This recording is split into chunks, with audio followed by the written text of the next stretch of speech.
So when you come into an organization, and if I'm like, one of these two boats, whether I'm a CEO of a company that Yeah. is already flourishing, Yep. or whether I am 17 thinking about Yeah. going to college or maybe dropping out or whatever, and I know that I want to be a person that is actually impacting culture, is influencing other people in that regards. Like, what advice would you give to that person on how does someone really effectively Yeah.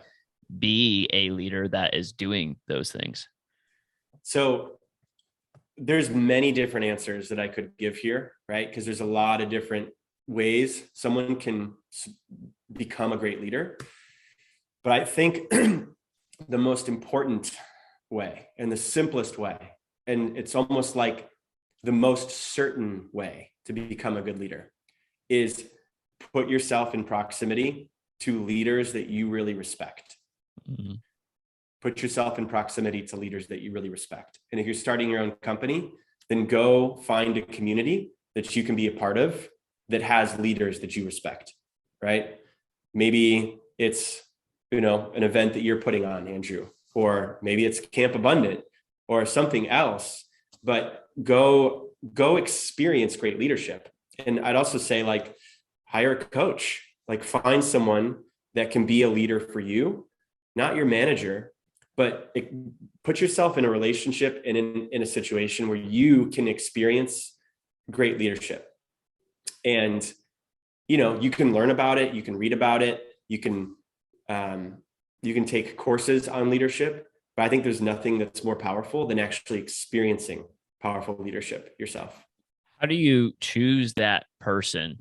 Meaning, like, especially if I'm younger and maybe I Yeah. haven't been or I haven't had exposure to a lot of people, like, I'd be curious the question of, like, how do I know what to look for in a great leader if I'm maybe not a great leader yet myself? Like, how do I actually choose? Because, I think it is one of the most important decisions that you can make. And also, who you are getting influenced by is going to ultimately affect you quite a bit.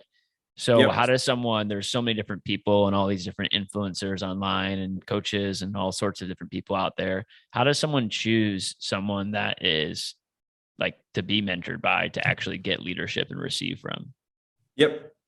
So there's different kinds of coaches, right? Like sometimes there's a coach who's meant to really help you with um, like uncovering your limitations and working through like the trauma of your past that has led to that. Or there's therapy, which is obviously the most powerful way to work with that. Um, or there's coaches that are more intuitive, that are kind of like working with your emotional intelligence. But if we're talking about like getting a mentor or like someone that you want to have as a role model who can coach you or help you in some way, which I think is powerful, right? Is to have people that you model. I just wrote down four things that I think are important in that. Number one is, do you respect them? Do you respect them? And respect should come from there being shared values. So essentially, like, you believe that they're a good person, and you believe that they're a trustable person. They have integrity and they have values that align with yours. Um, Now, there might be situations where someone just has a genius and an expertise that you want to learn from, where that doesn't matter as much. But I think generally speaking, you should like learn from people who are part of the same tribe, meaning that they have shared values with And to you. do that, you got to get clear on your values first, right? To actually And if know, you're, is this person even aligned with yeah, how I want to be?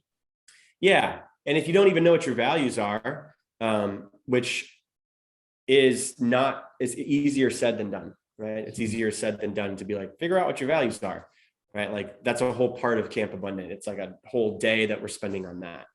Um, and some people work on that over a year, right? Like who's, because that's saying like, who's the person I want to be in this life?